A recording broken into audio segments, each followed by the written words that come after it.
ni todo lo que me entré, pues... Nunca pensé estar ni mucho menos sentado aquí hablando del Señor.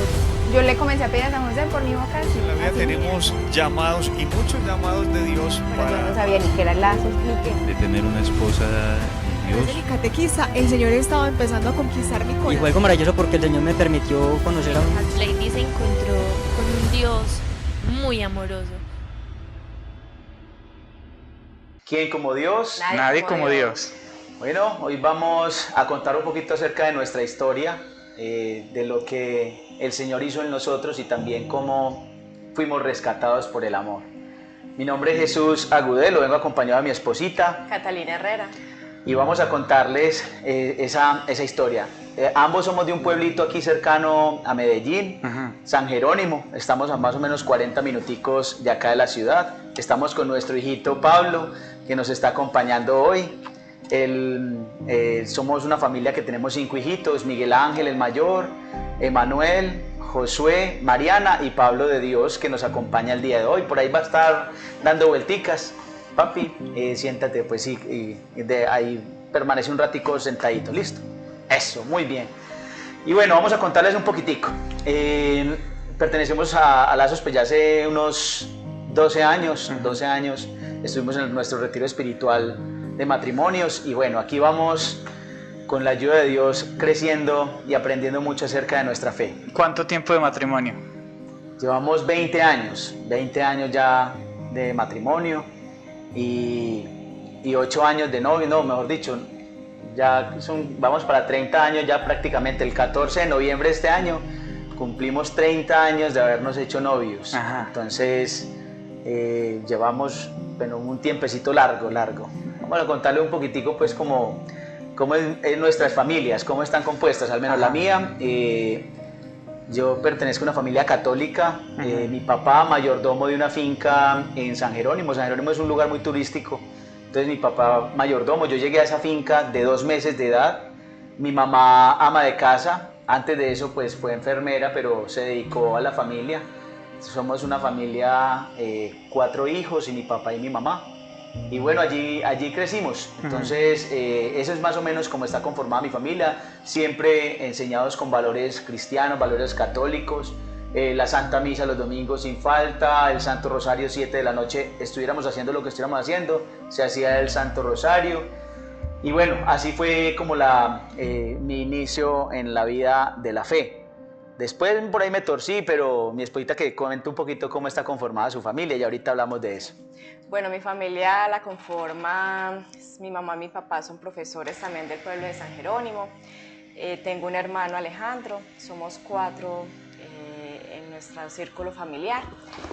Importante, y en mi niñez mis padres colocaron y se esforzaron mucho en un tema de la fe, llevándome a Eucaristía todos los domingos cuando era niña. Eso a mí me dejó muy marcada porque en realidad ellos fueron los que hicieron que yo me enamorara de la Eucaristía y casi que desde chiquita a mí me encanta ir a Eucaristía todos los días. Hechos importantes que me marcaron en mi niñez de personas que hicieron parte de mi fe. Está mi madrina, Fanny González. Mi papá me llevaba mucho donde ella y ella me hablaba mucho de la Virgen María, me hablaba mucho de rezar y ella puso una semillita también en mi corazón. Lo mismo mi mamita, mi abuelita Laura. Algo que me impactaba mucho de ella era que cuando nosotros la visitábamos los diciembres, yo veía que ella en la Eucaristía se quedaba rezando y se colocaba la medallita del Sagrado Corazón de Jesús.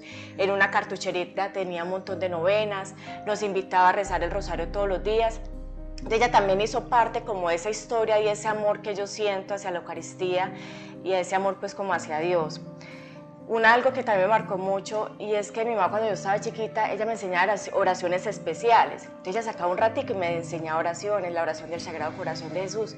Y ella aportó también para que yo desde pequeña con un grupito de amigas nos consagráramos al Sagrado Corazón de Jesús y participar en Infancia Misionera. Entonces, algo lindo que me gusta acá y quiero compartirle a las mamás, a las familias, y es que qué tan importante es nosotros a los niños dejarles semillas para que se vayan enamorando de la fe, de la iglesia, para que se vayan enamorando de eso tan lindo de la Eucaristía. Así es, la palabra de Dios dice, instruye al niño en mi camino y aun cuando esté viejo no se apartará de él. Entonces, esa es como la conformación de nuestras familias, de dónde venimos, y para contarles un poquito acerca de qué hizo Dios en nosotros. Yo creo que empieza como el combate más por este lado, pues yo fui pues obviamente un niño de casa, con mi papá y mi mamá, muy acompañado por ellos. Pero llega el momento de la adolescencia, que en la adolescencia uno se cree que es más inteligente que los papás, que uno sabe más, que uno es indestructible. Entonces viene un tiempo de soberbia. Yo estudié en un colegio católico, mi esposita también en el mismo colegio, es la normal de allá de San Jerónimo, un colegio pedagógico. ¿Ustedes se conocían desde...? Nos conocimos en el colegio, Cuando ya entró a sexto, yo estaba en octavo y allá nos conocimos. Entonces... la verdad es que yo creo que santifiqué mucho a las hermanitas del colegio porque éramos, para acabar de usar mis hermanos y yo, llegó un momento en el que uno perdió el año, después el otro perdió el año y llegó un momento en el que todos quedamos en el mismo grupo y nos conocían como los agudelos. Más o menos ya ahí se sabe cómo éramos de pacientes los niños. Bueno, entonces... la verdad, en mi soberbia criticaba mucho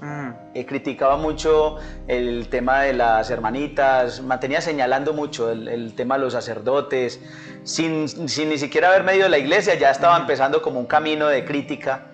Y bueno, bendito sea mi Dios, en la finca donde vivíamos, esa finca nunca la habían alquilado. Siempre iban los dueños, los hijos del patrón de mi papá, o iba el patrón de mi papá. Siempre fue así durante unos 16 años. Resulta que, yo me graduó en el 95, y en ese diciembre por primera vez alquilan la finca. Y la alquiló un pastor de la iglesia Cuadrangular en Envigado.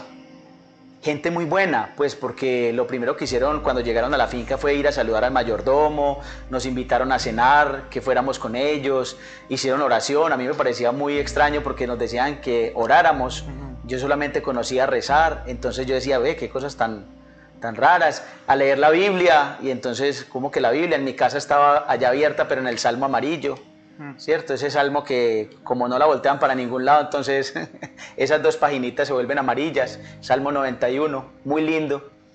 Y me gustó mucho. Yo en el 96 ya me venía para Medellín a estudiar y a trabajar. Entonces ellos se ofrecieron, incluso después de estar en la finca, se ofrecieron a invitarme un fin de semana para su casa y mostrarme la ciudad, cómo más o menos uno moverse, y eso para mí pues valía mucho, porque yo decía, uy, qué gente tan buena, cómo abren el corazón de esa manera. Y hasta ahí duré en la iglesia católica, porque ya me invitaban al culto en Envigado, y me parece algo muy curioso. Yo le digo al Señor, gracias por haberme hecho protestante. Miren pues lo que digo, gracias por haberme hecho protestante. ¿Por qué? Porque en el tiempo mío la música que se escuchaba era puro rock. Entonces yo era, como les llaman hoy en día, metalero. O sea, yo escuchaba AC/DC, Guns N' Roses, Metallica, Poison, no, todas las bandas que ven en ese tiempo.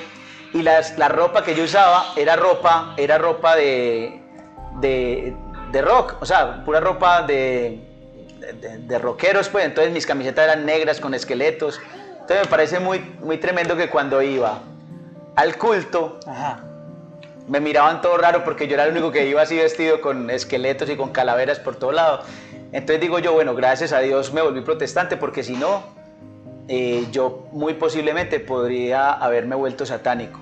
Algunos compañeritos de allá del colegio hoy en día son satánicos, declarados satánicos. Entonces creo que Dios también por ese lado me libró y me convertí en un fanático protestante, porque me empeliculé, me puse la tarea de conocer un poquitico de la Biblia, de conocer la fe, pero desde la doctrina protestante, y atacaba mucho incluso a mi papá y a mi mamá.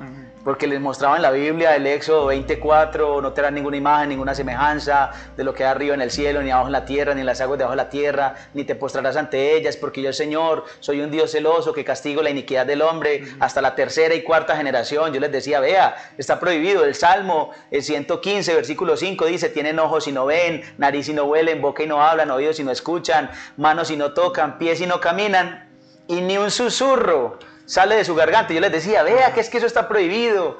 Y es decir, vos te aprendiste todas esas citas claro, bíblicas. porque aprendí cómo atacar a la iglesia. De hecho, el objetivo era la iglesia católica, porque en el Apocalipsis 17 dice que es la gran ramera, la que se acuesta con los reyes de la tierra. Y en el 18 dice, pueblo mío, huid de ella. Entonces yo decía, yo tengo que sacar a la mayor cantidad de personas de la iglesia católica, empezando por mi familia. Entonces, ¿Vos ya estabas viviendo aquí en Medellín? Yo ya estaba viviendo en Medellín, pero bajaba cada 15, cada 20 días bajaba a San Jerónimo, y esas eran mis conversaciones con mi papá y mi mamá. Sin embargo, mi papá y mi mamá nunca se opusieron, o sea, nunca me dijeron nada, sino que lo que hicieron fue seguir rezando por mí. Entonces mi esposita me conoció primero mal católico, pues porque yo era de los que iba a misa, la misa de atrio, esa misa que uno no entraba, uno se quedaba afuera en la puerta, era pendiente de todo lo que pasaba, menos de lo que pasaba dentro en la misa. Y después me conoció fanático protestante, incluso yo poco a poco la persuadía. Sin embargo, uno cuando está de novio, pues uno no tiene problemas porque yo le respeto lo de ella, ella me respeta lo mío, y no teníamos inconvenientes. Ahí en ese momento, mientras que vos estabas metiéndote en todo eso, ¿hablaban? ¿Ya eran novios? ¿Cómo era la relación de ustedes? Nosotros nos hicimos novios en San Jerónimo. Y seguimos de novios, terminamos como un año más o menos terminamos. Pero Catalina vivía en San Jerónimo. Ella vivía en San Jerónimo, ella se vino fue en el 97, se Muy vino bien. para Medellín a estudiar también. Entonces, cuénteles usted un poquitico ahí.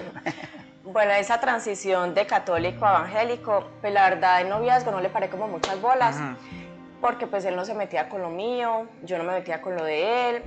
Me acuerdo en el noviazgo que yo iba a Eucaristía, yo seguía yendo a Eucaristía, me encantaba ir a Eucaristía a las 6 de la mañana o la más temprano. Yo me acuerdo que también lo acompañaba a él a los cultos católicos, cristianos. Y normal, pues ellos me conocían a mí, hasta hicimos buenas amistades, pero ahí no había problema, porque él era por su lado, yo por el mío, nos respetábamos los dos, y uno en ese momento no dimensiona lo que se viene a futuro, ¿cierto? El problema tan grande que se nos venía. Entonces, no, en el noviazgo pasó todo normalito. Muy bien. Listo, entonces así empezamos, un noviazgo sin Dios, obviamente un noviazgo sin Dios, y en el 2002 nos embarazamos de nuestro primer hijito, de Miguel Ángel. No estábamos casados, y ella vivía en su casa, yo vivía en la mía, y bueno, ahí hubo un momento en el que decidimos irnos a vivir juntos. Eso fue una odisea. Yo le decía a mi esposa, ella le decía, usted es muy guapa, pues, y ¿cómo le ocurre irse a vivir conmigo, que tenía más plata una olla de aluminio? La verdad yo no sé cómo hizo, pero se fue conmigo, y ella tenía su apartamento, de los papás, ella tenía todo, y se metió en esa aventura, imagínense, se metió en la aventura de irse conmigo a vivir. Pero entonces ahí ya empezaron inconvenientes, porque es que obviamente yo decía, ¿cómo es posible que yo quiero sacar a tanta gente de la iglesia católica que están en la iglesia, para mí en ese momento la gran ramera, con el anticristo que era el Papa, y yo queriéndola sacar de allí? ¿Y cómo iba a permitir que mi hijo, ella lo llevara a misa, que lo bautizara, o sea, todo eso? Incluso lo bautizó por la iglesia católica. ¿Vos fuiste a ese bautizo? Pues sí. Claro, yo estuve en el bautizo, pero igual, yo dije dentro de mí, bueno, igual el bautismo de niños es inválido. Para el protestantismo el bautismo de niños es inválido, porque uno debe tener conciencia de pecado, para tener de qué arrepentirse, y entonces para eso es el bautismo. Y en ese bautismo decía, no, es que la persona cuando está grande es que se debe bautizar. Todavía no había entendido en realidad cuál era el sacramento del bautismo. Entonces, igual yo decía, bueno, ya la bautizó, es inválido, después que él esté grande ya tome la decisión. Pero empezaron unos pequeños inconvenientes, sin embargo todavía no habían fricciones grandes. Ella sí tenía un gran problema, y era que ella no podía vivir su vida sacramental, porque estábamos viviendo en unión libre. Entonces para ella eso era un inconveniente grande. Cuando Catalina iba a misa, bueno, y cuando comulgaba, cuando podía comulgar, ¿qué pasaba por la mente de Jesús? Para vos, ¿qué era ese acto que ella hacía? Bueno, en el protestantismo se tiene la Eucaristía como un símbolo. De hecho, decimos que los católicos tienen se trata mal a la Eucaristía porque se les dice que es el Dios galleta, que como es un símbolo los católicos incluso adoran al Dios Sol, porque si tú miras la custodia es como un sol, ¿cierto? Y en la mitad está la Eucaristía, es el Señor.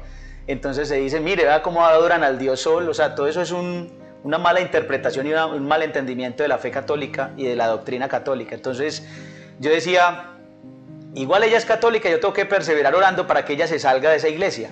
Entonces algunas veces la acompañaba, otras veces le decía, no, yo no quiero ir por allá, ella iba sola, pero ella sí sufría mucho porque es que ella no podía comulgar porque obviamente estamos en unión libre, entonces ella no lo podía hacer. En la doctrina de la iglesia en la que estabas, esa situación que ustedes vivían, ¿cómo la percibían ellos y cómo la percibías vos? No, era un proceso de convertirla, era un proceso de sacarla, hacer todo lo posible, tanto de mi parte como de los pastores que hablaban con ella, y poco a poco, primero se recibía con mucho amor, pero poco a poco iban tirando como la cizañita, tirándole el tema de, vea que en la Biblia dice esto, acerca de la Virgen María, es que la Virgen María sí, fue un vaso que Dios utilizó para él poderse hacer hombre, pero la Virgen María fue una mujer como cualquier otra. Y en cuanto al matrimonio, el acto del matrimonio. El matrimonio en el protestantismo, lo importante es el hombre y la mujer. Ya lo otro es simplemente ir a una notaría y legalizar esa parte. Entonces, en realidad no es un sacramento. Es decir, para vos en ese momento estaban haciendo las cosas como se tenían que hacer. Como se tenían que hacer, porque yo la amaba, se la había pedido al Señor, el Señor me la había dado, se había ido conmigo. Entonces yo decía, no, lo único que tenemos que hacer es firmar un acta en una notaría y que ahí quede estipulado que eso lo habían hecho. Todavía no lo habíamos hecho porque mi esposita todavía no quería. Cuénteles usted un poquito. Bueno, cuando ya pues que nació Miguelito, que tomamos la decisión pues de irnos a vivir juntos, a mí que me movió irme a vivir con Jesús, en darle una familia a Miguelito, ¿cierto? Yo quería darle un hogar a Miguel, mamá y papá, porque tenía una muy buena referencia con mis padres. Entonces, cuando nos fuimos a vivir juntos, llegó el momento del bautizo. Yo dije, yo lo tengo que bautizar porque tiene que ser católico. Pero yo veía un vacío, sentía un vacío en mi corazón tan impresionante porque no podía comulgar. Y es que yo la verdad no había tomado la decisión de casarme con él, porque pues mi mamá, mi papá, obviamente nosotros le hicimos, yo sentí que le hice mucho daño, porque ellos de una u otra forma siempre me aconsejaban a mí hacer las cosas correctas, las cosas al derecho, y nosotros le hicimos todo lo contrario por nuestra rebeldía, por nuestra soberbia. Y de una u otra forma yo no quería ofenderlos más, porque yo me soñaba con un matrimonio lindo, donde ellos estuviesen, donde nos dieran la bendición, pero yo sentía que estábamos en ese momento purgando nuestras malas conductas. Entonces, bueno, yo decía, no, todavía no nos casemos. Sin embargo, yo iba a la Eucaristía, yo iba a misa, pero no podía comulgar, entonces yo sentía mucho dolor. Y yo decía, pero yo, ¿por qué siento tanto dolor si estoy acá en la Eucaristía? Entonces, un momento muy lindo en la parroquia donde nosotros vivíamos, yo saliendo, había una cruz hermosa y yo me arrodillé. Y empecé a llorar y llorar y llorar, cuando yo sentía en mi corazón que es que yo no estaba en gracia de Dios, estaba en pecado mortal, no podía comulgar. Entonces yo decía, Dios mío, es que yo no estoy haciendo las cosas bien. Entonces fue en ese momento, en la cruz maravillosa, donde Dios me permitió y me tocó el corazón, y yo dije, me caso o me dejo con este hombre, pero yo no voy a seguir en pecado mortal. O sea, para mí era más importante en ese momento estar en gracia de Dios y más agradarle a Dios. Catalina, ¿qué crees que pasó para que ocurriera eso en ese momento? Yo creo que es la misericordia de Dios. O sea, yo creo que el Señor me vio esos 2 años, porque oramos 2 años en unión libre. Me vio en esos 2 años porque yo rezaba y rezaba. Es más, el trabajo mío quedaba al lado de la parroquia del poblado. Yo todos los días al mediodía iba a rezar, pero todos los días me salían lágrimas, porque yo sentía que las cosas no estaban bien. Yo sentía que nada nos funcionaba pues como debería ser. Y yo digo que todo ese cúmulo de lágrimas y de peticiones del Señor en esa noche tuvo misericordia de mí, me dio la gracia y la fortaleza para casarme. porque tomar la decisión de casarme era irme en contra de mis padres, ¿cierto? Porque ese era el motivo por el que yo no tomaba la decisión. Entonces yo me fui con de Jesús y le dije, bueno, nos casamos, nos separamos, pero no quiero seguir en pecado mortal, porque para mí era más importante estar en gracia de Dios.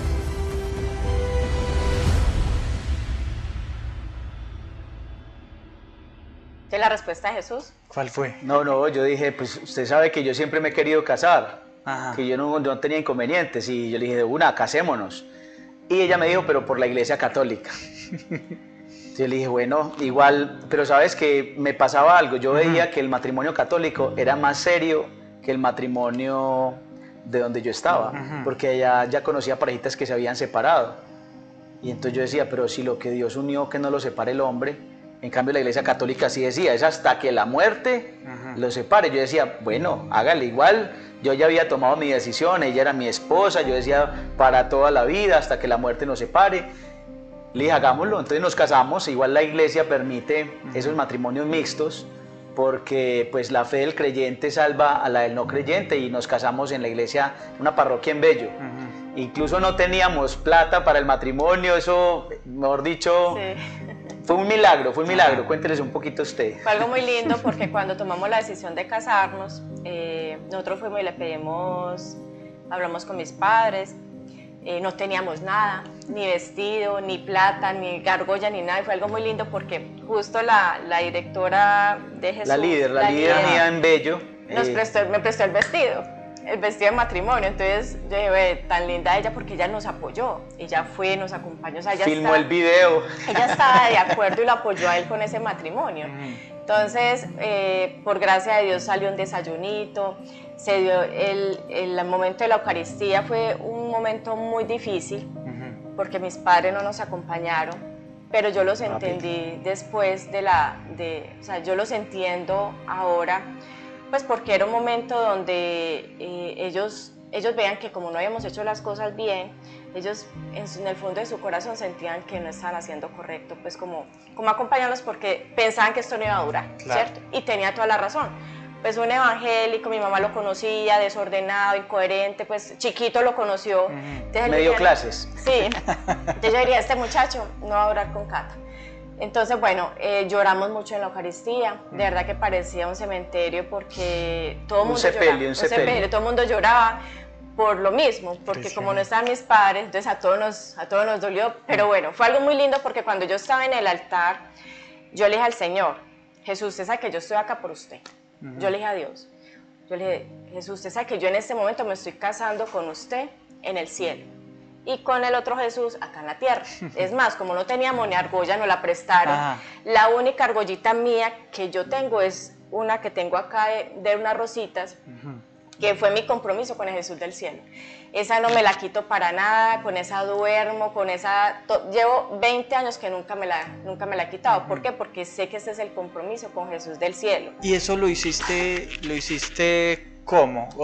¿Dónde escuchaste hablar de eso? ¿De un compromiso? ¿Cómo es eso? Yo digo que eso fue una gracia de Dios, porque cuando yo le dije a Jesús en la cruz, que estaba llorando, me caso o me separo, yo desde el fondo de mi corazón sabía que el matrimonio primero es un matrimonio con Jesús del cielo. O sea, Dios ahí me tocó el corazón, y por eso yo tuve esa fortaleza de decirle a mi esposo, o nos dejamos o nos casamos, y tuve la fortaleza de ir al altar sin mis papás, y tuve la fortaleza de decirle a Dios, Señor, aquí estoy, contigo para toda la vida. O sea, mi matrimonio era con Jesús del cielo para toda la vida, ¿cierto?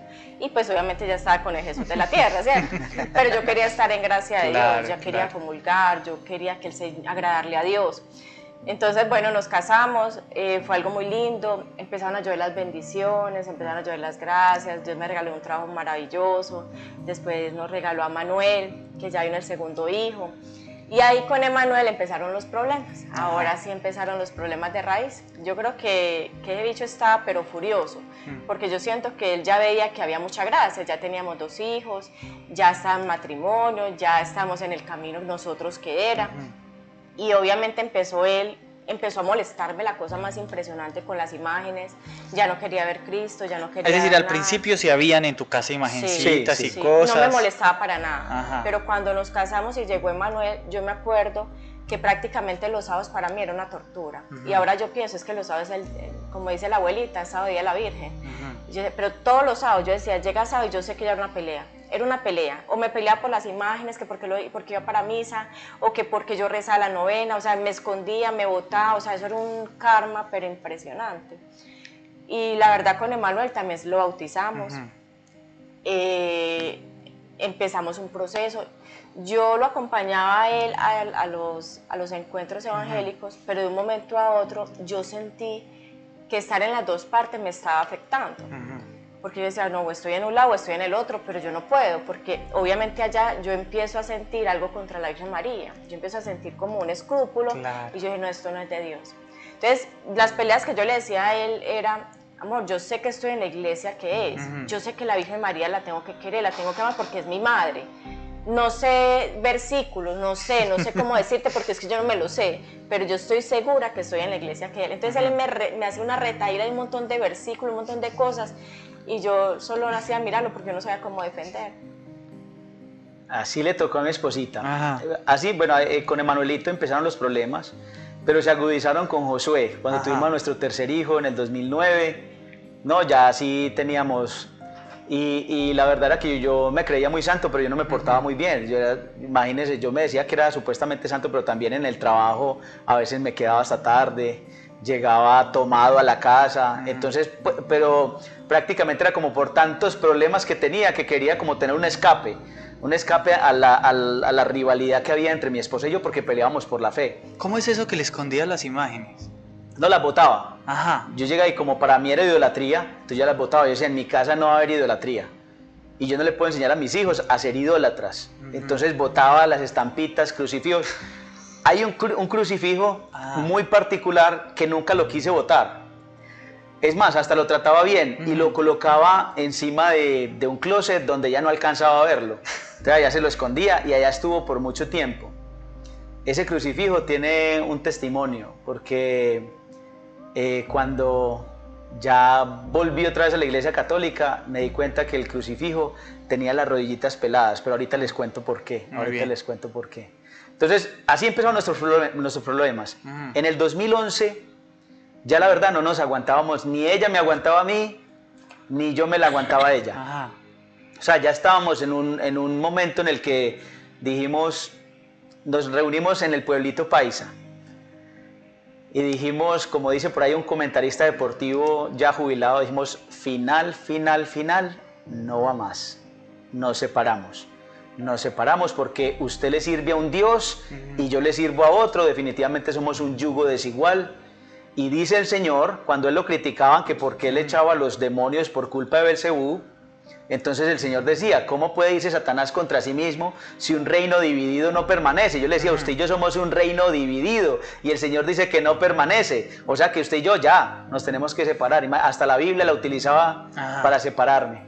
Y tomamos la decisión de separarnos. Todavía no nos habíamos ido, todavía vivíamos juntos y ella me dijo que fuéramos a un lugar en Itagüí que es de monjitas, que ellas recogen ancianitos de la calle. Y entonces me dijo que fuéramos como a hacer un apostolado, a acompañar a los abuelitos, a hacer algo allá con ellos. Y yo le dije, bueno, vamos, no tengo problema, vamos. Estuvimos allá con ellos y allá en la mitad eso tiene una capilla. Ajá. Y en esa capilla está el Santísimo. Y entonces ella me dijo allá, es que acompáñeme a hacer un rosario. Entonces a mí me da mucho un tic aquí en el ojo. Y ahí me dio el tic en el ojo y yo dije, ¿cómo que rosario? Usted sabe que yo no rezo, y menos rosarios. Y entonces me dice ella, aunque sean Padre Nuestros. Y dije, bueno, Mateo 6, versículo 9, sí dice el Señor, bueno, cuando oren, digan así, Padre Nuestro. Y yo dije, bueno, Padre Nuestro, sí. Y me dijo, pero hagámoslo de rodillas. Yo, de rodillas. Vuelve el tic al ojo.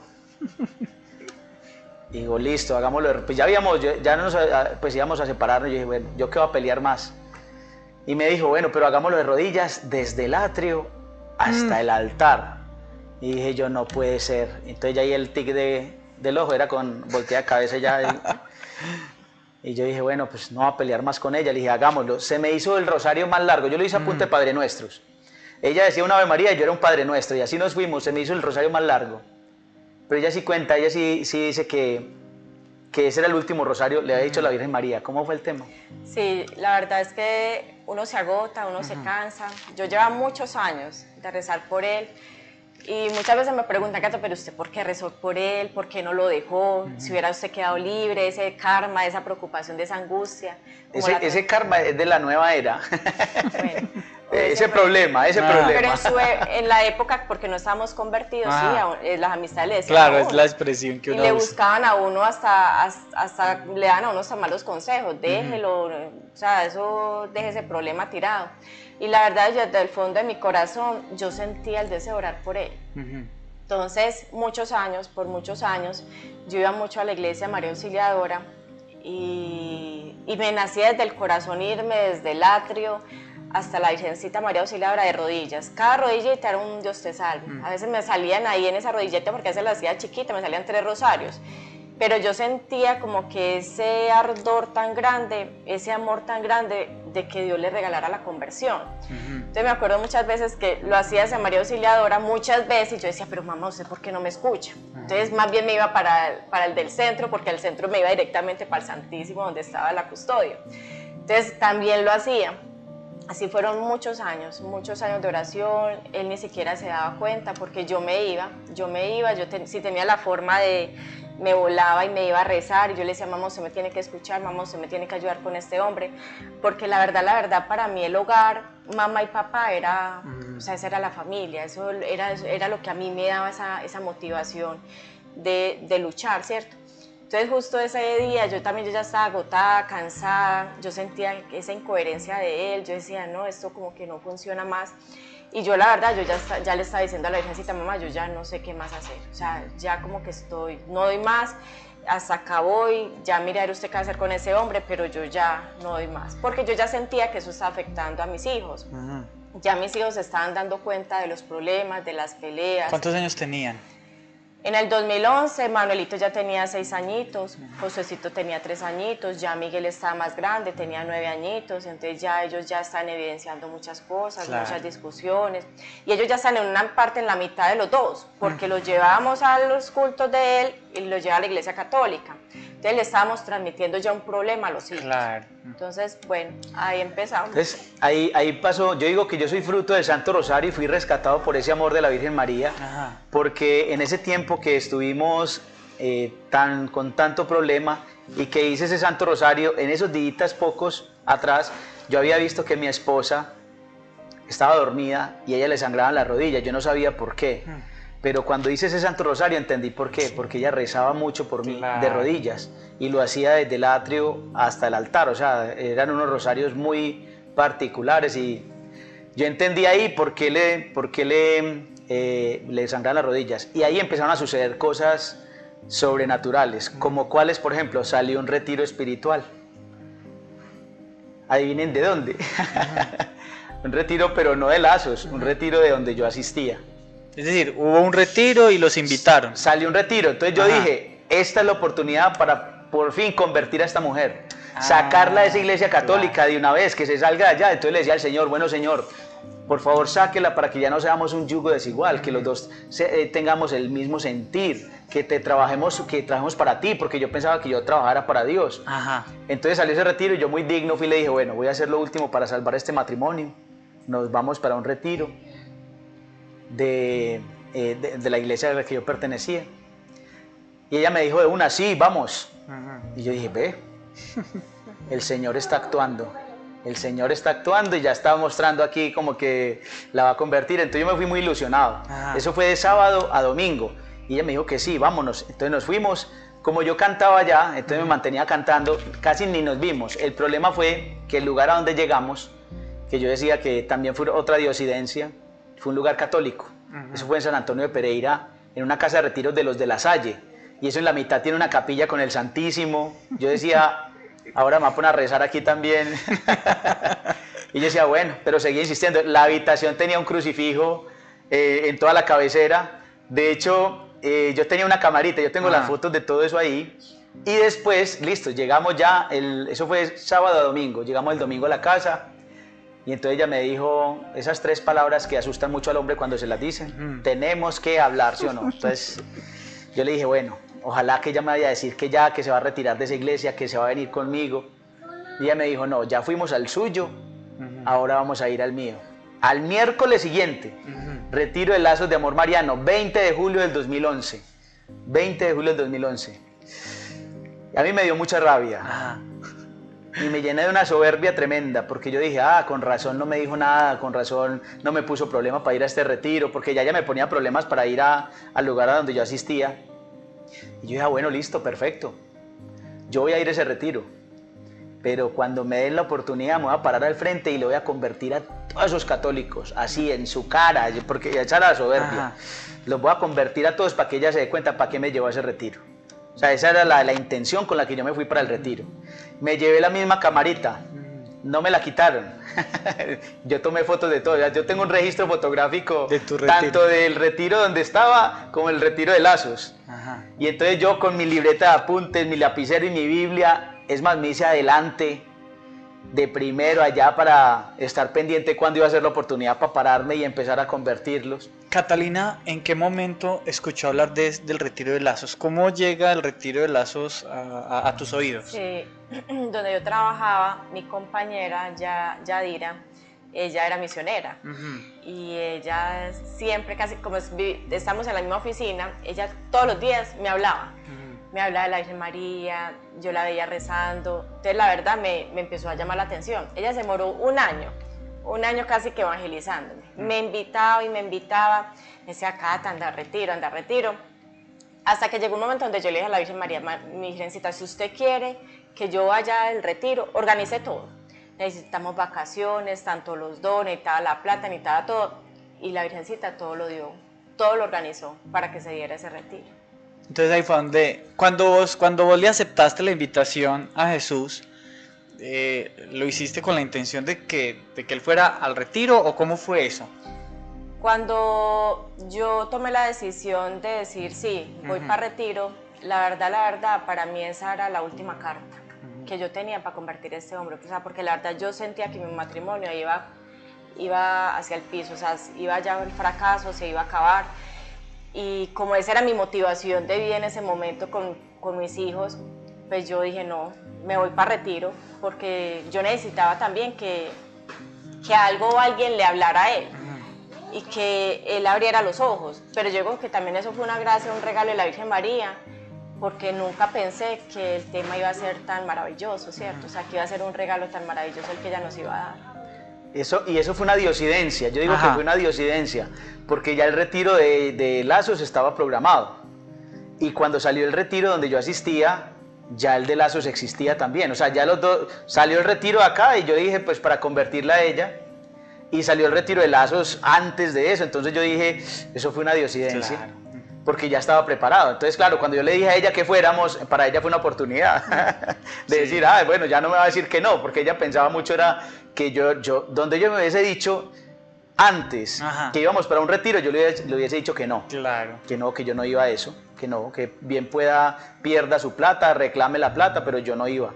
Pero mira que todo fue diosidencial. Salió ese retiro justo ese fin de semana y al miércoles siguiente ya nos íbamos para el retiro de lazos. Entonces, como fue tan diosidencial, eso también me tocó mucho dentro del retiro, después de que lo analicé, después de que me pasaron varias cosas.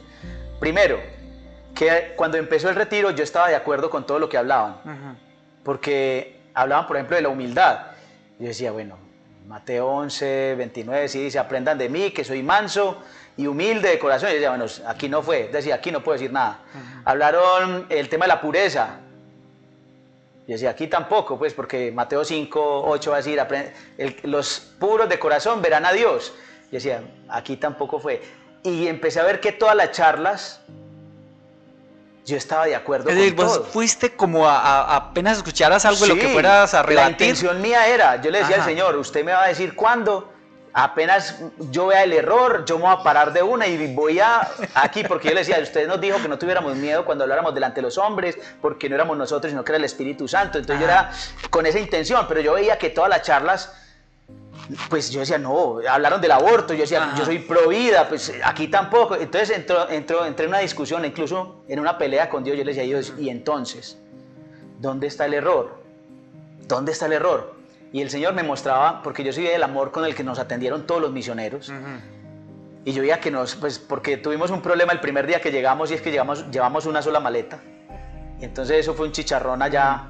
Empezaron todos los misioneros, venga, no, ¿qué necesita? Y ellos se pusieron a la orden, me consiguieron de todo me consiguieron. Entonces el Señor me decía, no busques error en el amor, porque el amor soy yo. Y yo decía, bueno, y después vino una actividad muy bonita en el retiro, que es donde le dan la oportunidad a uno de mirar hacia atrás y ver qué tan preparado está uno para la hora de la muerte. Y yo que me creía tan santo, la verdad me di cuenta que no era tan santo. Yo hice un examen de conciencia donde llené como 2 páginas, y yo leía esas 2 páginas, y cuando las leía, el Señor me hacía una pregunta al corazón. Me decía, ¿quién eres tú? Y yo leyendo todos mis pecados. ¿Sabías que el examen de conciencia más Sí. adelante era para confesarse? En ese momento no lo sabía.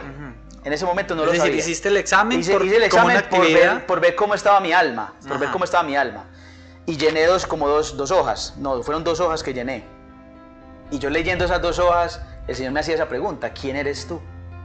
Y después me remata con la otra, ¿quién eres tú para señalar a un hijo mío? Porque yo sí era el señalador, yo era el que decía idólatra, adúltero, borracho, yo era el que señalaba por todo lado. Y el Señor con esa frase me destruyó. ¿Quién eres tú para señalar a un hijo mío?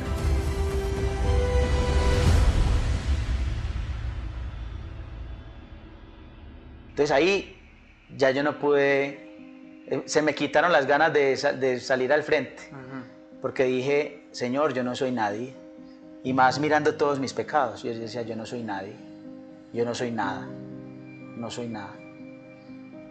Entonces le dije al Señor, bueno, yo sé que no existen las coincidencias, pero sí las diosidencias, y ahí fue cuando me di cuenta que habían pasado tantas cosas que me habían llevado a ese retiro especialmente. Yo le decía, bueno, yo sé que si me trajiste acá no es por la casualidad. Yo te abro mi corazón. Enséñame. Cuando tomé la decisión de abrir el corazón, después vino la charla de apologética, la dio Santiago Correa, que fue el director del retiro de nosotros, y entendí muchas cosas que yo no había visto en la Biblia. Y yo decía, no puede ser que yo no haya visto esto, no puede ser. Y empecé a entender cosas, pero primero tuve que haberle dicho al Señor, te abro mi corazón. Porque hay un espíritu en nuestros hermanitos esperados, que es el espíritu de soberbia espiritual. Mira, Jesús se juntaba con todos los pecadores, con todos, pero había un tipo de pecado que no, era el único que no le resistía, y era al que él llamaba raza de víboras, hipócritas, sepulcros blanqueados, y era aquellos que se creían santos. De hecho, ese pasaje cuando dice que 2 hombres subieron al templo a orar, y uno de ellos era un publicano que no era capaz de entrar, se quedaba afuera con la cabeza hacia abajo diciendo, Señor, ten piedad de mí porque soy un pecador. Y en cambio había otro que era un fariseo, y ese sí se iba adelante y de pie oraba en su corazón y decía, gracias porque yo no soy como los demás hombres rapaces, porque yo pago mi diezmo, o sea, porque se creía santo, y porque no soy como ese publicano. Y dice que el publicano bajó justificado, pero el fariseo no. Yo me sentí ese fariseo allá. Porque cuando yo llegué a ese retiro, yo me creía por encima. Yo decía, idólatras todos, en esa iglesia ramera, llevada por el anticristo. Yo me creía así. Pero cuando el Señor me hizo esa pregunta, me pegó me aplastó, me destruyó. O sea, ya me destruyó, con eso me destruyó. Entonces cuando yo le dije, te abro mi corazón, empecé a entender muchas cosas. El Señor me quitó ese velo, esa soberbia espiritual me la quitó, y pude entender muchas cosas que yo antes no veía. Entonces, ahí pasó después algo muy bonito, y es que venía el tema de la Virgen María.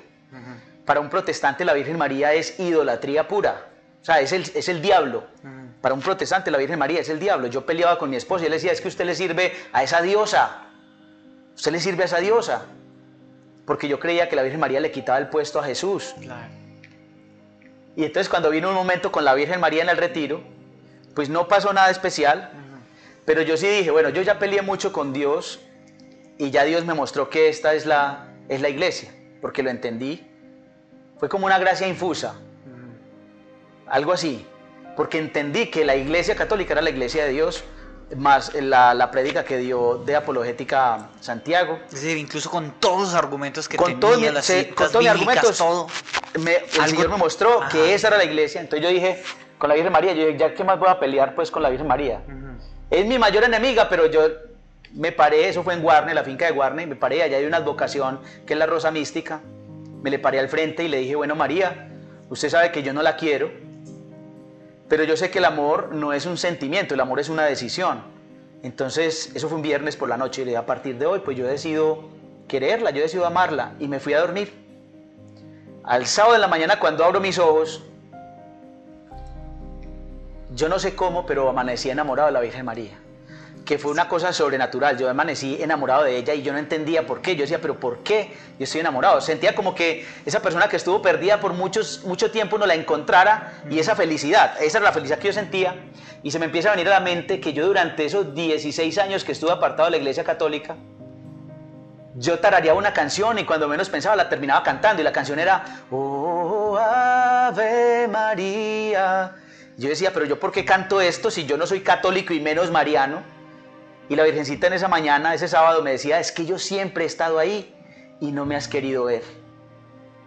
Entonces hice las paces con la mamá, ya dije, yo no voy a pelear más. Le pedí permiso a Santiago, le dije, déjeme cantarle esta canción a la Virgen María. Yo nunca había cantado esa canción, o sea, 16 años, yo no había, pero la tenía en mi mente como si la cantara siempre. Le dije, Juan David era el que estaba en la música, y le dije que me acompañara con la guitarra. Mi esposita todavía no sabía nada. Y entonces le dije, bueno, dijo Santiago, hay un hermanito que quiere dedicar una canción. Entonces yo salí y dije, esta canción se la voy a dedicar a la Virgen María. Y canté esa canción. Entonces mi esposa, yo creo que todavía tiene encalambradas las orejitas de la sonrisa que colocó viéndome cantar al frente de todos la canción a la Virgen María. ¿Qué pasaba por la cabeza de Catalina en ese momento? No, pues yo dije, Señor, me hiciste el milagro. Dios mío, tantas oraciones, tantas arrodilladas, tantos rosarios, tantas eucaristías. La verdad, yo feliz, porque la verdad sentí que el Señor me escuchó. Ahí es cuando dicen que no nos debemos de cansar en rezar por un alma o por una situación, por una enfermedad, lo que sea, porque la verdad, en cualquier momento Dios abre el cielo y derrama sus gracias. Así sentí que el Señor ese día derramó sus gracias y nos dio ese regalo a todos. Impresionante. Y ahí pues ya uno sale del retiro. Obviamente yo no recibí todas las respuestas en el retiro, entonces yo sí salí empeliculado en conocer la fe, en hacer lo que debía haber hecho antes de haberme ido a la Iglesia Católica. Y cada que estudiaba más encontraba respuestas y más seguro me sentía de que uy, no puede ser que yo me haya dejado meter los dedos en la boca por 16 años. Porque a mí me habían dicho que la Iglesia Católica la había fundado Constantino. Entonces vos empezaste a investigar. Empecé a investigar, porque me habían dicho que en el 313, con el Edicto de Milán, se fundó la Iglesia Católica. Y yo dije, yo tengo que investigar a ver si esto es verdad. Y empecé a investigar, cuando en ninguna parte de la historia, en ninguna parte, es más, aparece la mamá de Constantino como convertida, Santa Elena, ella sí aparece. Pero Constantino fue ahí medias tintas. Lo único que hizo fue permitir, con el edicto, permitir que se profesara la fe que había adquirido la mamá. La fe cristiana, que se profesara la fe cristiana, pero él ni siquiera fue sacerdote. Y a mí me habían dicho que él fue el primer papa. Entonces imaginen, no fue ni siquiera sacerdote, ahora menos iba a ser papa. Entonces empecé a ver que, uy, ¿cómo así? No puede ser. Y empecé a investigar más y más y más y más. Papi, ven para acá. Ven para acá, papi, porque no puedes mover las cámaras. Tienes que quedarte aquí sentadito, ¿listo? Aquí sentadito, eso, ahí bien juicioso. Entonces, empecé a ver que habían muchas cosas que yo había malinterpretado. Entonces ahí fue donde encontré como esa pasión por conocer la apologética, apologética. Y una de las cosas que más me ha marcado es entender el porqué de la iglesia.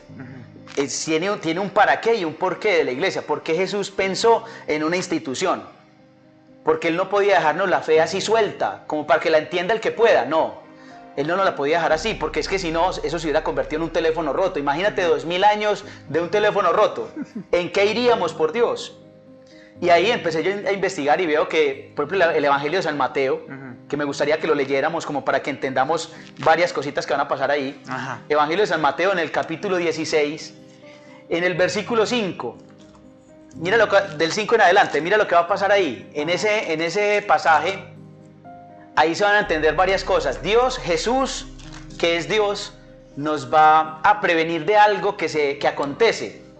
Le va a prevenir a la iglesia de algo que acontece. Mira lo que va a decir. Mateo 16, 5. Es que aquí tengo la Biblia y yo quiero leer Mateo 16, capítulo 5. No, Mateo capítulo 16, versículo 5. Dice: al pasar los discípulos a la otra orilla, se olvidaron de llevar panes. Jesús les dijo: estad alertas y guardaos de la levadura de los fariseos y saduceos. Mire pues, a ellos se les olvidó llevar pan. Entonces Jesús les dice: estén alertas, cuídense de la levadura de los fariseos y de los saduceos. Los discípulos no entendieron, porque mira lo que va a decir ahí, sigue ahí enseguida. Ellos no entendieron a qué se refería. Ellos pensaron que hablaba era del pan. Dice en el versículo 7. Sí. Pero ellos comentaban entre sí: no hemos traído panes. Al darse cuenta, Jesús dijo: hombres de poca fe, ¿por qué vais comentando entre vosotros que no tenéis panes? ¿Todavía no entendéis? ¿No os acordáis de los 5 panes y los 5.000 hombres? ¿No os acordáis de los 5 panes para los 5.000 hombres y de cuántos estos recogisteis? Ni de los 7 panes para los 4.000 hombres y de cuántas espuetas recogisteis. ¿Cómo no entendéis que no me refería a los panes? Guardaos de la levadura de los fariseos y los saduceos. Entonces Jesús les explica: hombres de poca fe, el pan, ¿por qué se preocupan por el pan? Y les habla de los milagros que hizo, de los 5 panes y que comieron 5.000, y de los 7 panes que comieron 4.000, y de cuántas cestas recogieron. Él les dice: no, de eso no les estoy hablando. ¿De qué les estoy hablando? Les estoy hablando es de que se cuiden de la levadura de los fariseos y los saduceos. Pero para que entendamos cuál era esa levadura, tenemos que saber qué eran ellos, qué eran los saduceos y qué eran los fariseos. Y para que lo entendamos, por ejemplo, los saduceos, Hechos de los Apóstoles capítulo 5, versículo 17, para que sepamos quiénes eran los saduceos. Hechos de los Apóstoles capítulo 5. En el versículo 17, ahí nos van a decir quiénes eran los saduceos. Mire lo que va a decir, que esto es tremendo. Y esto, cuando yo entiendo esto, yo digo: no puede ser que Jesús nos estuviera previniendo contra esto. Hechos 5, ¿qué dice? 17. Hechos 5, 17 dice: el sumo sacerdote, a ver si son hechos, sí. El sumo sacerdote y todos los que le acompañaban, que eran de la secta de los saduceos. ¿Qué eran los saduceos? Una secta. Era una secta. Eran una secta. Y vamos a ver quiénes eran los fariseos. Ahí mismo en los Hechos de los Apóstoles, capítulo 15, versículo 5. Capítulo 15, versículo 5. Ya nos dijo que los saduceos eran una secta. Vamos a ver quiénes eran los fariseos. Hechos 15, 5 dice: pero se levantaron algunos de la secta de los fariseos que habían creído y dijeron. O sea que también eran una secta. ¿Qué estaba diciendo Jesús? Cuídense de la levadura de las sectas. Cuídense de la levadura de las sectas. Y si volvemos otra vez a Mateo, capítulo 16, en el versículo 12, ahí ya los apóstoles entienden a qué se refería Jesús. En Mateo, capítulo 16, versículo 12, ahí ya mire que ahora sí los apóstoles entienden a qué se refería. Mira lo que van a decir. Dice Mateo 16, 12. Entonces comprendieron que no se había referido a guardarse de la levadura del pan, sino de la enseñanza de los fariseos y los saduceos. De la enseñanza de las sectas. Muy bien. De la doctrina de las sectas. ¿Por qué? Porque cada que hay doctrinas de las sectas, los que se apartan, separan a la iglesia. La separan. Y por eso vamos a seguir leyendo Mateo. Mira lo que va a pasar. Vamos a ver, Jesús llevaba 3 años predicando. Ya llevaba 3 años predicando. Y Jesús va a ser como cuando uno tiene una empresa, que uno al final de año uno hace como un balance general, un estado de resultados, un inventario. Jesús va a hacer eso. Mira, vamos a seguir leyendo, versículo 13. Del capítulo 16. Ahí mismo, el versículo 13. Dice: cuando llegó Jesús a la región de Cesarea de Filipo, comenzó a preguntar a sus discípulos: ¿quién dice los hombres que es el Hijo del Hombre? Mire pues, ¿qué está haciendo Jesús? Está viendo a ver si después de 3 años de haber predicado, la gente entendió. Vamos a ver si la gente entendió. Entonces mire que iban a responderle. En el versículo 14 dice, ellos respondieron, unos que Juan el Bautista, otros que Elías, y otros que Jeremías o alguno de los profetas. Entonces mira, lleva 3 años predicando y ya habían 4 sectas. La secta de los que creían que era Juan el Bautista. Ajá. La secta de los que creían que era Elías. La secta de los que creían que era Jeremías. Y la secta de los que creían que era cualquiera de los profetas. Yo creo que Jesús en ese momento se le pudo haber venido a la mente esta frase. Esa platica se perdió. Se perdió. No entendieron. Es más, ya les va a preguntar a ellos. Ya dijo, bueno, ya dijeron esto. Vamos a ver si al menos estos que han andado conmigo estos 3 años entendieron. Ni siquiera los apóstoles habían entendido quién era Jesús. Solo uno. Y no porque fuera muy guapo, muy inteligente, no. Ya ahí mismo lo va a explicar. Mira, vamos a seguirlo leyendo. Dice por acá... ¿Quién dice? Ah, bueno, en el versículo 15, él les dijo, ¿y vosotros quién decís que soy yo? Respondió Simón Pedro, tú eres el Cristo, el Hijo del Dios vivo. Pedro lo reconoció y dice, tú eres el Cristo. Cristo no es lo mismo que crucifijo, no. Cristo es el Mesías, el ungido, el que ha de venir. Tú eres el Cristo, el Hijo del Dios vivo. Y mira lo que le dice Jesús. En el versículo 17 del capítulo 6 dice, Jesús le respondió, bienaventurado eres tú, Simón, hijo de Juan, porque no te ha revelado eso ni la carne ni la sangre, sino mi Padre que está en el cielo. Mira, a Simón lo escogió el Padre. Entre toda la iglesia, escogió solo a Simón para revelarle que Jesús era el Cristo. Por eso Pedro lo presenta. Casi que pudo haber dicho Pedro, damas y caballeros, niños y niñas, les presento, Él es Jesús, el Mesías, el Cristo, el Hijo del Dios vivo. El Padre fue el que se lo reveló. No se le reveló la carne ni la sangre, se lo reveló el Padre. Por eso Jesús le dice, feliz, dichoso, bienaventurado tú, Simón de Juan, porque lo que has dicho no te lo ha revelado la sangre ni la carne, sino mi Padre que está en los cielos. Y aquí se cumple una profecía. Vamos a terminarlo de leer para poder decir de dónde viene esa profecía. Vamos a terminarlo de leer. Vamos al versículo 18. Dice, y yo te digo que tú eres Pedro, y sobre esta piedra edificaré mi iglesia, y las puertas del infierno no prevalecerán contra ella. Entonces mira, ¿qué está diciendo Jesús? Ya tú me dijiste, ya me presentaste, ahora yo te digo, y yo a mi vez te digo que tú eres Pedro, y sobre esta piedra edificaré mi iglesia. Y el poder de la muerte, el poder del infierno no prevalecerá contra ella. Eso es una promesa. Primero le dice a Pedro que él va a ser alguien importante. Y que esa iglesia que se va a edificar en esa piedra, aún la van a atacar. La van a atacar tanto que hasta las fuerzas del infierno la van a querer atacar. Pero que ni aún las fuerzas del infierno van a prevalecer contra ella. ¿Qué está diciendo Jesús? Que esa iglesia va a existir desde ese momento y nadie la va a poder acabar. Nadie. Entonces, ¿a qué me lleva esto a pensar? Yo que decía que la iglesia primitiva se había acabado con Constantino en el 313, yo estaba diciendo que la iglesia había quedado sola, abandonada por el Espíritu Santo hasta Martín Lutero, el 1521. O sea, por casi 1200 años la iglesia estuvo, o sea que sí prevaleció el infierno contra la iglesia. Le estaría diciendo a Jesús, mentiroso. Y la verdad, Jesús no es ningún mentiroso. Entonces, ahí, ¿a qué me lleva eso a entender? Que esa iglesia tiene que existir desde allá hasta hoy.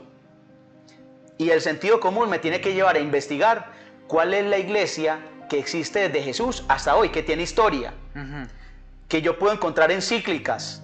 Me puedo ir de obispo en obispo, de papa en papa, llegar desde Francisco hasta Pedro, que fue la piedra. Y la única que tiene esa historia es la iglesia católica, es la única.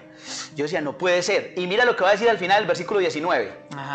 Dice versículo 19, te daré las llaves del reino de los cielos, y todo lo que ates sobre la tierra quedará atado en los cielos, y todo lo que desates sobre la tierra quedará desatado en los cielos. Le dio la autoridad, las llaves del reino. Pero ahora sí viene la profecía. La profecía la dio un profeta. El profeta, vamos a leer Isaías. El profeta Isaías en el capítulo 22, versículo 20 en adelante, va a decir cuál es la profecía. Mire que él nos va a decir la profecía. Acuérdense que fue el Padre quien eligió a Pedro. No fue Jesús, mire, fue el Padre. Jesús lo escogió. Y de hecho dice la palabra de Dios que fue el primero. Lo llamó a él primero. Pero fue el Padre quien le reveló quién era Jesús. Lo escoge el Padre. Isaías capítulo 22, versículo 20 en adelante. Isaías, espéreme, 22 del 22 20 del versículo 20 en adelante. Mire lo que va a decir, algo tan tremendo. Dice, Isaías 20, 22. No, 22, 20. Dice, aquel día, o sea que no era ese día. Aquel día llamaré a mi siervo Eliakim, hijo de Hilquías. Aquel día llamaré a mi siervo Eliakim, hijo de Hilquías. Ahí mismo, sin perder ese. Dice, ahí mismo en Isaías, en el capítulo 36, versículo 3, va a decir cuál era la profesión de aquel día llamaré a mi siervo Eliakim. ¿Quién era Eliakim? ¿Cuál era la profesión de Eliakim? 36, ¿cuál? 3. 36, 3, dice, salieron hasta ellos Eliakim, hijo de Hilquías, mayordomo del palacio. ¿Quién era Eliakim? El mayordomo. Entonces mire lo que estaba diciendo el profeta. Aquel día llamaré a mi mayordomo. Mayordomo. Mire que aquí se pone interesante la cosa. Aquel día llamaré a mi mayordomo, o sea, a mi siervo Eliakim, hijo de Hilquías. ¿Para qué lo va a llamar? Sigamos leyendo ahora sí en el Isaías capítulo 22, versículo 21. 22, que era el que estábamos leyendo ahorita. Versículo 21. 22, 21. Dice, lo revestiré con tu túnica, le ceñiré con tu cinturón, pondré en su manto tu poder, y será un padre para todos los habitantes de Jerusalén y para la casa de Judá. Mire pues, le está diciendo, aquel día llamaré a mi mayordomo, lo revestiré con tu túnica, le colocaré tu cinturón, y sobre él pondré tu autoridad. Él será un padre para Jerusalén y para toda la casa de Judá. Estaba hablando que era toda la iglesia. Él será un padre, tendrá que ser tenido por padre por todo Jerusalén y por toda la casa de Judá. O sea que esa palabra padre es lo mismo que la palabra papa. Va a ser tenido por papa, por padre, por todo Jerusalén. O sea, en el caso que esté en Roma, va a ser por todo Roma y por toda la iglesia, por toda la casa de Judá. Ahí me impresiona mucho porque aquí viene la segunda parte. Sigámoslo leyendo. En el 22... Capítulo 22. Versículo, vamos del 23. Versículo 23 dice, lo hincaré como... No, el versículo 23 o el 22, entonces, ¿en cuál íbamos? Dice, íbamos en el 21, el 22 dice, pondré la llave de la casa de David sobre su hombro. Mire pues, pondré la llave, o sea que también le va a dar la llave al mayordomo. ¿Qué hace el dueño, del palacio? La llave, él tiene que tener un mayordomo. Y para que pueda ser buen mayordomo, ¿qué tiene que darle? Las llaves. Las llaves. Él le va a decir, le pondré sobre su hombro las llaves del reino de David. Vamos a ver para qué se la coloca. En el versículo 23 dice, voy a leerlo desde el 22 otra vez. Pondré la llave de la casa de David sobre su hombro. Abrirá y no abrirá quien cierre. Cerrará y no habrá quien abra. Entonces miren lo que le dice. Yo pondré la llave del reino de David sobre su hombro, él abrirá y nadie cerrará, él cerrará y nadie abrirá. Yo creía que el Papa le quitaba el trono a Jesús y resulta que no, el Papa es el mayordomo. ¿Se acuerdan la profesión de mi papá? Era mayordomo. Mayordomo. ¿Él era el dueño de la finca? No. Pero tenía las llaves. Claro. Mi papá abría y nadie cerraba. Mi papá cerraba y nadie abría. Ese es el Papa. Cuando yo entiendo esto digo, Dios mío, es que es la importancia del Papa, porque Dios quiso dejar una institución que guardara la fe, que no fuera un teléfono roto, que fuera la que la custodiara, que fuera la misma fe desde hace 2000 años hasta hoy, y que sigue siendo la misma fe, que no se ha cambiado nada. Es más, ahí descubrí que yo descansé, porque yo tenía que inventarme doctrina para no hacerme católico. Pero cuando ya llegué a la iglesia dije, ya no tengo que inventar nada, aquí todo está inventado hace 2000 años. Todo está inventado. ¿Y por qué la iglesia es tan importante? Mira lo que dice Pablo, le escribe a Timoteo. Primera de Timoteo, capítulo 3, versículo 15. Pablo le va a escribir a Timoteo, capítulo 3, versículo 15, para que entendamos cuál es la importancia de la iglesia. Primera de Timoteo 3:15. 3:15. Dice... espérame que me fui para segunda de Timoteo. Sí, es primera de Timoteo, capítulo 3, versículo 15. ¿Qué le va a decir San Pablo a Timoteo, que era un obispo? Le dice, primera de Timoteo capítulo 3 versículo 15, dice, pero si tardo, para que así sepas cómo hay que comportarse en la casa de Dios, que es la iglesia del Dios vivo, columna y fundamento de la verdad. La iglesia del Dios vivo es columna y fundamento de la verdad. Yo preguntaba, ¿cuál es la columna y el fundamento de la verdad? Los hermanitos esperados, y ellos decían, Jesús. Yo les decía, no, Él es el camino, la verdad y la vida. O sea, Él es la verdad, Él no es la columna y el fundamento. Entonces decían, la Biblia, no, la Biblia da a conocer la verdad, pero no es la columna ni el fundamento. La columna y el fundamento es la iglesia. La institución que Dios quiso, Jesús, que es Dios, quiso dejar para que custodiara la fe, porque es la columna, sobre ella se sostiene la verdad. Porque en otra parte no va a estar la verdad, en otra parte me van a engañar. Si yo no estoy en la iglesia me van a engañar. ¿Pero por qué es la iglesia? Mira lo que dice Efesios. Pablo le escribe al pueblo de Éfeso. Es Efesios en el capítulo 3, en el versículo 10. Mira nada más y nada menos lo que tiene la iglesia. Efesios capítulo 3, versículo 10. Espérenme a ver si encuentro en Efesios. Aquí hay algo importante. San Pablo le está escribiendo al pueblo de Éfeso que allí en la iglesia, mire lo que van a encontrar. Esto es hermoso. Por eso es muy bonito que lo leamos, que lo comprendamos. Mire, no lo estoy leyendo yo.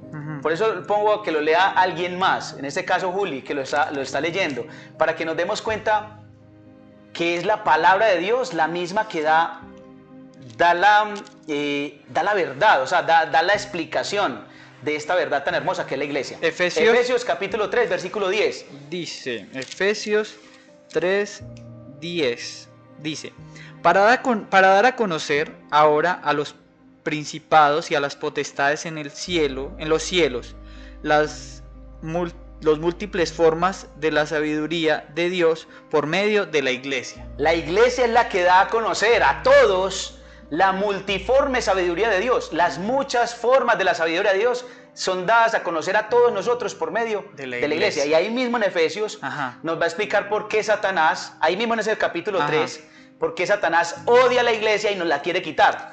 Ahí mismo en el versículo 20 y 21. En el versículo 20 y 21 dice, al que tiene poder sobre todas las cosas para concedernos infinitamente más de lo que pedimos o pensamos, gracias a las fuerzas que despliega en nosotros. Mire, ¿de quién está hablando? Dice, aquel que puede hacer las cosas incomparablemente mejor de lo que podemos pedir o pensar, según el poder que actúa en nosotros. ¿De quién está hablando? De Dios. De Dios, del Espíritu Santo. Entonces, si está hablando de Dios, mira el 21. Dice, a él se da toda la gloria en la iglesia y en Cristo Jesús. ¿En dónde se le da la gloria a Dios? En la iglesia y... No nos puede olvidar esa I. Y en Cristo Jesús. ¿Hasta cuándo se le tiene que dar la gloria a Dios? Dice acá. En la iglesia y en Cristo Jesús. Dice, por todas las generaciones y por los siglos de los siglos. Amén. Y termina diciendo amén, que amén significa así es. Así es.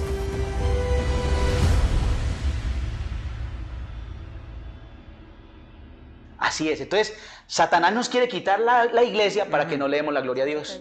Impresionante esa parte. Si nos quita la iglesia, ya no le damos la gloria a Dios, porque a Dios se le da la gloria en la iglesia y en Cristo Jesús. ¿Y por qué dice que en las dos? ¿Por qué no solamente en la iglesia? Porque dice que y en Cristo Jesús.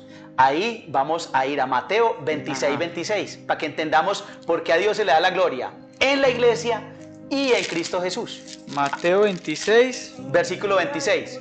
Versículo 26, dice por acá. Mientras cenaban, Jesús tomó pan, y después de pronunciar la bendición, lo partió, y se lo dio a sus discípulos, y dijo, tomad y comed, esto es mi cuerpo. Mire, esto es mi cuerpo. A Dios se le da la gloria en la iglesia, porque en la iglesia tenemos a Jesús Eucaristía. ¿Dónde lo adoramos? En la Eucaristía. ¿Y cuál es la única iglesia que hasta hoy, después de 2000 años, permanece con la Eucaristía? La iglesia de Cristo. La iglesia de Cristo es la única.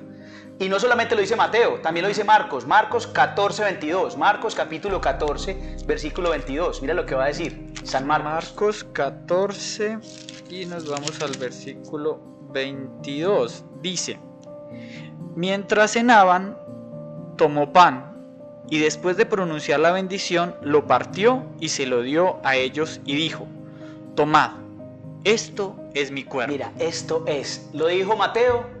Esto es, lo dice Marcos, esto es. Ahí no está diciendo esto simboliza, esto representa, esto quiere decir. No, está diciendo esto es. Y no solamente lo dice Mateo y Marcos, también lo dice Lucas. Lucas capítulo 22, versículo 19. Lucas 22, espérenme que Lucas está mal. Lucas 22, ¿en qué versículo es eso? 19. 19 dice: y tomando pan, dio gracias, lo partió y se lo dio diciendo: esto es mi cuerpo. Esto es mi cuerpo. ¿Y qué más nos dice? Que es entregado por vosotros. Haced esto en memoria mía. ¿Qué tenemos que hacer? La misa. Y no solamente lo dice Mateo, Marcos y Lucas, también lo va a decir San Juan, pero vamos a dar a Juan de último. Sí.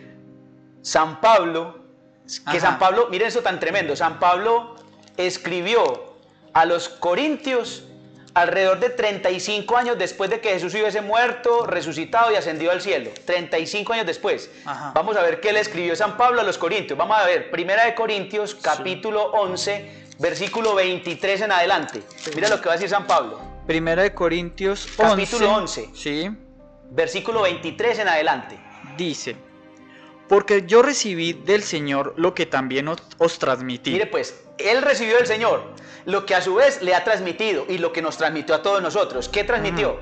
Que el Señor Jesús, la noche que fue entregado, tomó pan y dando gracias lo partió y dijo: esto es mi cuerpo. Esto es mi cuerpo, que será entregado por vosotros. Que se da por vosotros.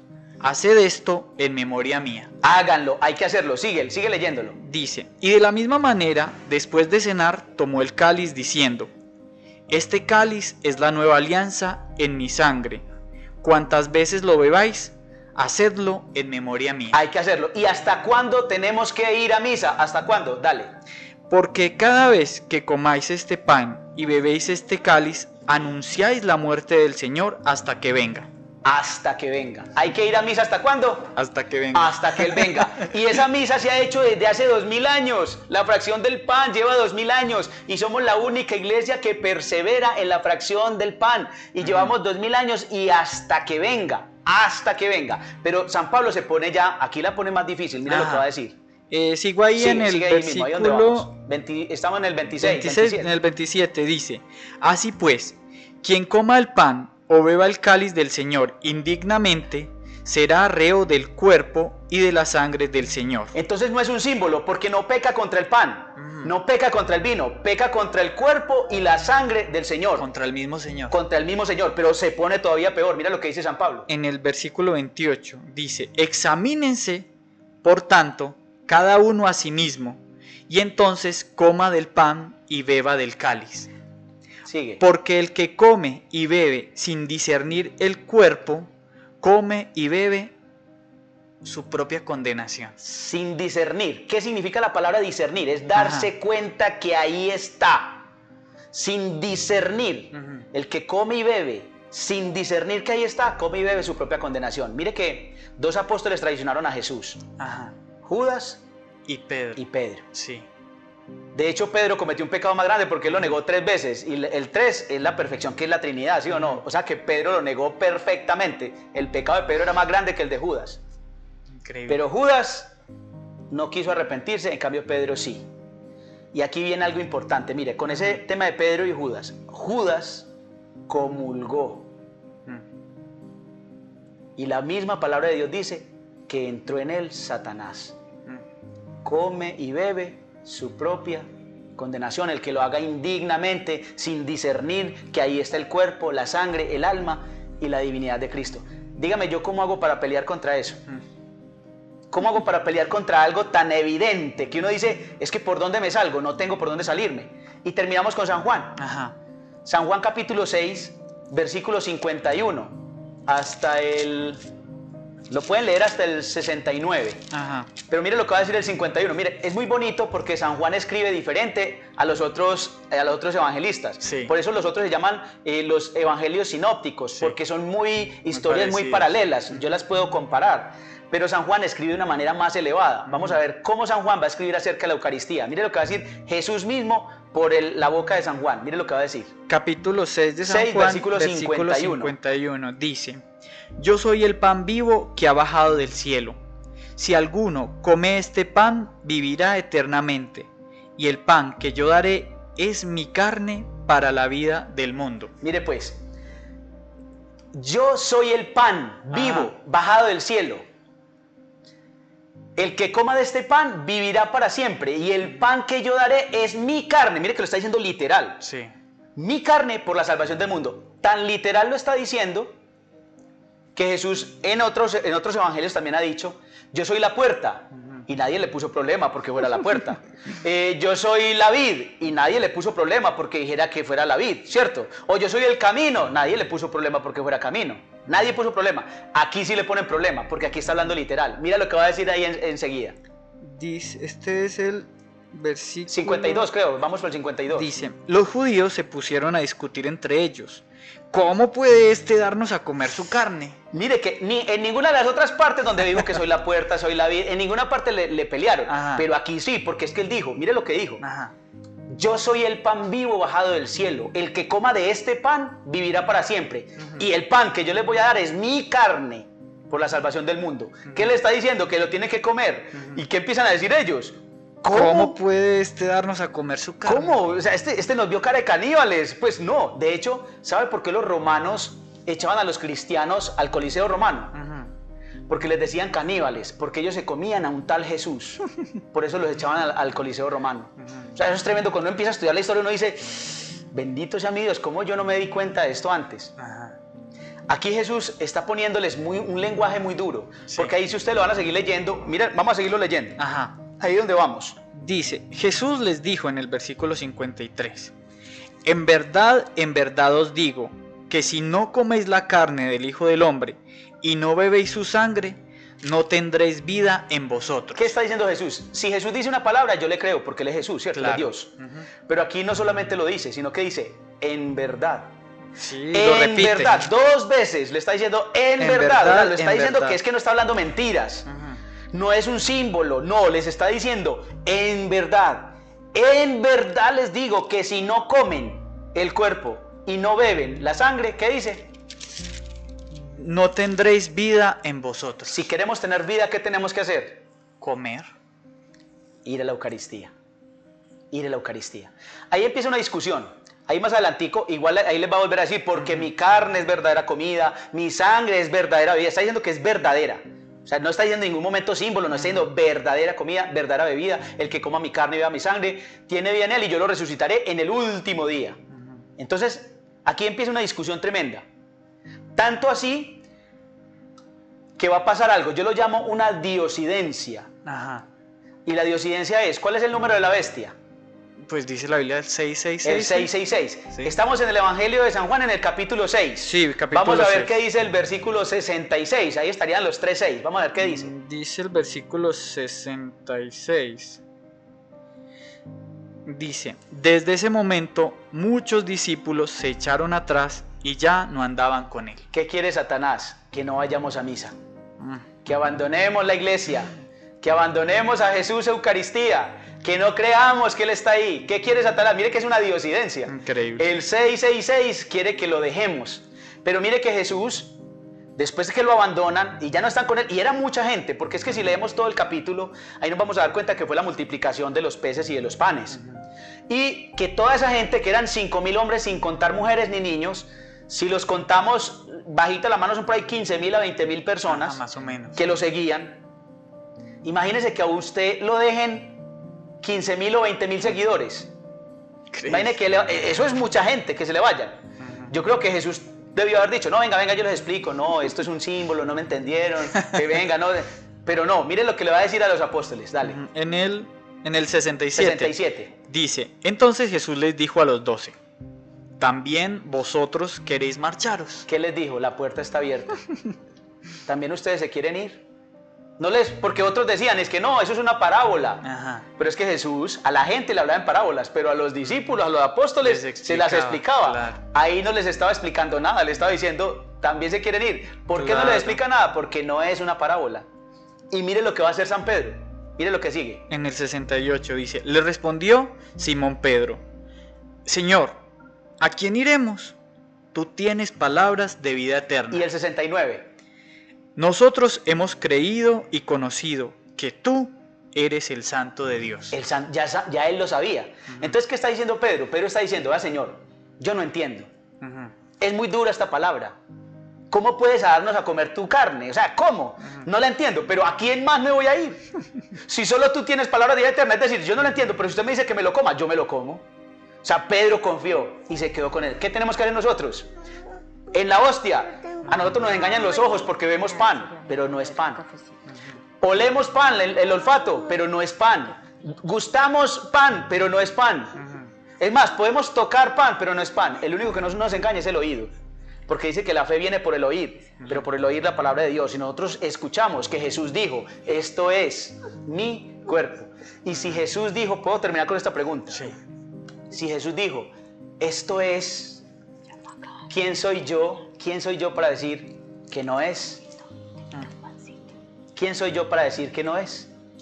¿Quién como Dios? Nadie como Dios.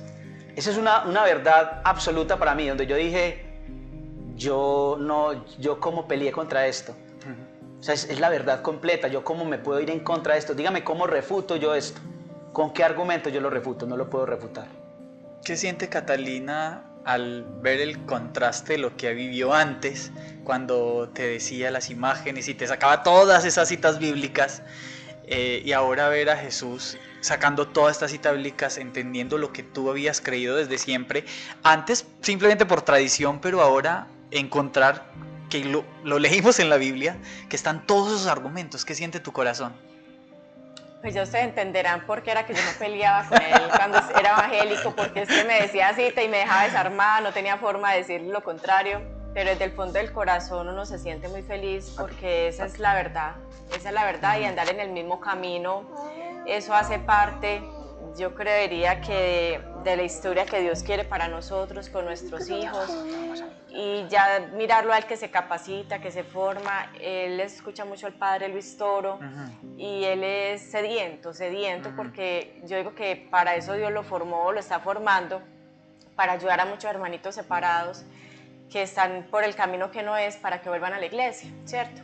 Entonces yo digo que ahí cumplimos la misión, muchos años de oración, muchos años de rosario, él capacitándose, y ya Dios nos da la oportunidad de contar este testimonio para llegar a muchas almas y que por lo menos les toque el corazón, les toque lo más profundo de su corazón, los tuétanos de su alma, para que defiendan la fe, para que se enamoren de la iglesia, para que haya Eucaristía todos los días, para que hagamos el rosario todos los días, para que luchemos por ese amor a nuestra Santa Madre Hermosa, la Virgen María, y también por San José. Nosotros empezamos un amor importante hacia San José, y ahora que estoy viendo las imágenes me parece tan lindo porque en el matrimonio de nosotros nos regalaron la florecita que mantiene San José, son lirios. Lirio. O sea, teníamos un amiguito que nos dijo, ustedes se van a casar, nos quedaron un montón de lirios, él trabajaba en una floristería y nos inundó el saloncito de lirios. Impresionante. Y yo decía, después cuando ya empezamos esta devoción hacia San José, yo sentía en el corazón de que San José estuvo ahí con nosotros. Entonces es algo muy lindo porque uno siente la mano de Dios en cada momento, en cada capítulo, de lágrimas, de sufrimientos, de oración, de peleas, pero ahí estaba el Señor y la Virgencita y San José acompañándonos en esta lucha. Una belleza. Uno escuchando todo esto, puede embargarle al corazón del católico una especie de triunfalismo, entre comillas, el hecho de que la razón nos da la razón, y válgase la redundancia, de todo lo que creemos. ¿Qué decirle Jesús también a veces a esos católicos que, claro, teniendo la razón de su lado, a veces nos llenamos de una especie de triunfalismos frente a la doctrina errada de nuestros hermanitos esperados, que es una tentación que tenemos nosotros. Tú decías que tú ibas al retiro y te sentías por encima de los otros porque tenías pues todo el conocimiento y todo eso. Pero qué decirle a nosotros los católicos, que después de escuchar todo lo que dijiste, podemos decir, sí, ven, yo lo sabía de toda la vida.